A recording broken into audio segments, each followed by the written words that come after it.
이방인이 나타나면 되게 많은 사람들이 긴장합니다. 특히나 우리나라 사람들은 더욱 그런 모습을 보입니다.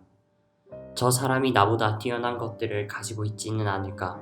혹은 내가 공동체 안에서 잡은 자리를 저 사람에게 빼앗기지는 않을까? 주시하고 걱정합니다. 그래서 이방인은 어디를 가나 배척을 받는 모습을 볼 수 있습니다. 갑자기 다른 마을로 이사를 갔을 때, 혹은 다른 사람이 우리 동네로 이사를 왔을 때를 떠올려 보면 가장 이해하기 쉬울 것 같습니다. 이사를 하게 된 가정에 대한 온갖 소문이 우리 동네 아파트 안을 돌아다닙니다.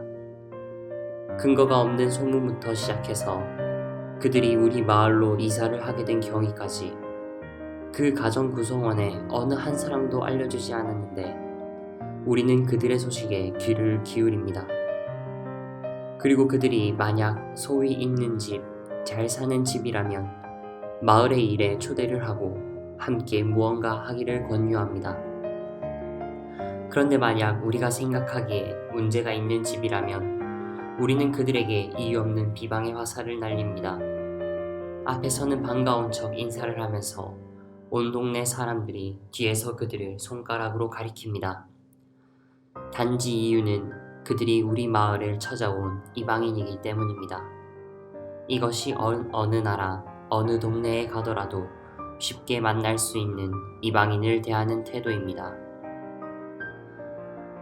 그들이 우리가 있는 마을에서 문제를 일으킨 적이 없음에도 불구하고 그들은 언제나 우리 마을의 이야기 한 축에 속해 있습니다. 그것이 좋은 일이든 나쁜 일이든 마찬가지입니다. 성경 안에서의 이방인에 대한 생각은 오늘날 우리의 생각과 별반 다르지 않습니다. 오히려 성경 안에서 등장하는 이방인들은 주로 나쁜 쪽으로 저울이 기울어져 있습니다. 그 이유는 바로 그들이 믿는 이방신들 때문입니다.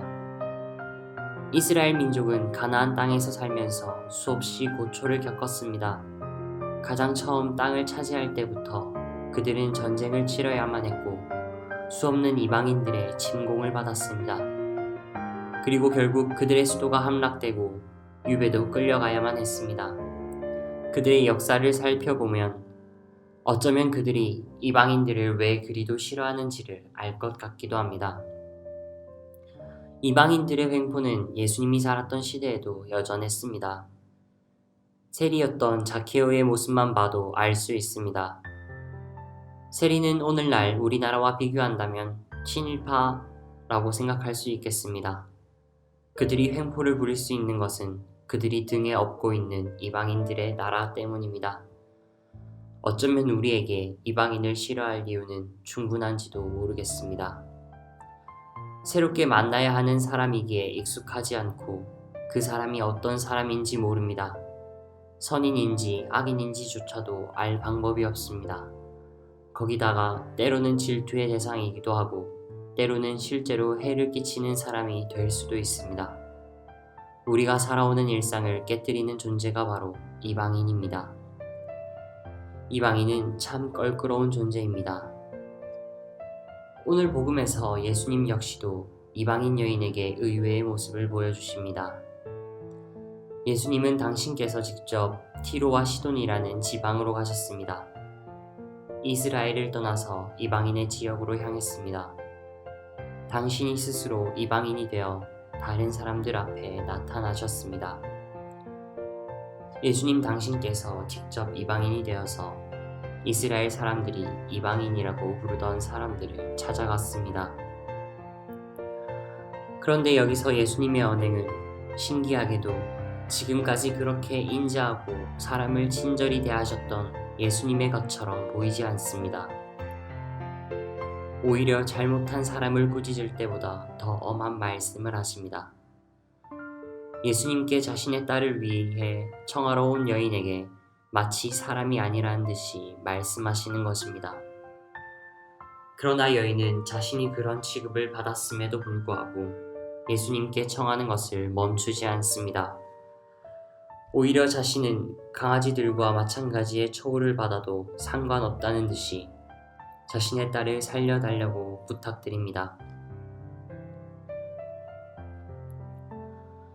예수님 시대의 이스라엘 사람들은 국력이 약해서 로마의 지배 아래에 있었습니다. 그렇기에 로마 사람들에게 대놓고 싫은 티를 내지는 못했으나 그들에게 불만이 가득했습니다. 그리고 이 불만은 이방인 로마 사람들이 아니라 자신보다 힘겨운 처지에 있는 다른 이방인들에게로 향했습니다. 사마리아 사람들 그리고 가나안 지방의 이방인 사람들은 이스라엘 사람들에게 멸시를 받아왔습니다. 이 장면에서 예수님의 언행은 마치 이스라엘 사람을 대표하는 듯이 보입니다.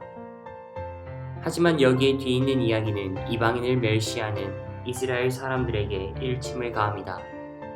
여인의 믿음이 컸기에 여인이 바라던 대로 딸이 낳은 것입니다. 그 말은 분명 이스라엘 사람과 이방인을 가리지 않고 하느님의 은총을 받을 자격이 있다는 사실을 알려주기 때문입니다. 제1독서에서 이사야 예언자 역시 이방인을 받아들이는 마음을 이야기합니다. 하느님께서 이사야를 통해 이야기한 내용은 비록 이방인일지라도 주님을 섬기고 주님을 사랑하는 이들은 주님의 집에 들어올 자격이 있다는 사실입니다. 또한 바오로는 스스로를 이방인, 이민족들의 사도라는 사실을 자랑스러이 여깁니다.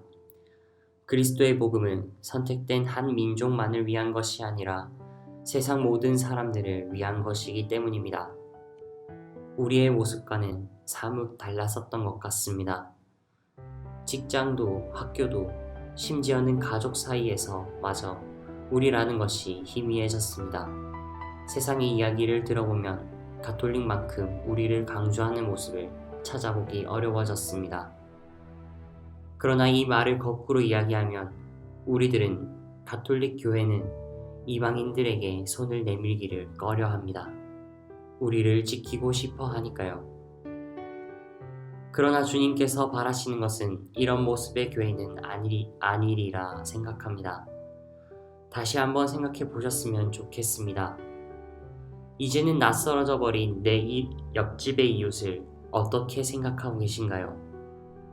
심지어는 얼굴도 모르는 그 이방인이 만약 내 삶 안으로 들어온다면, 우리에게 도움을 요청한다면 우리는 받아들일 준비가 되어 있는지 다시 한번 점검해 보았으면 합니다. 이방인이라고 경계를 긋는 것은 그리스도께서 바라는 일이 아닐 것이라 생각합니다.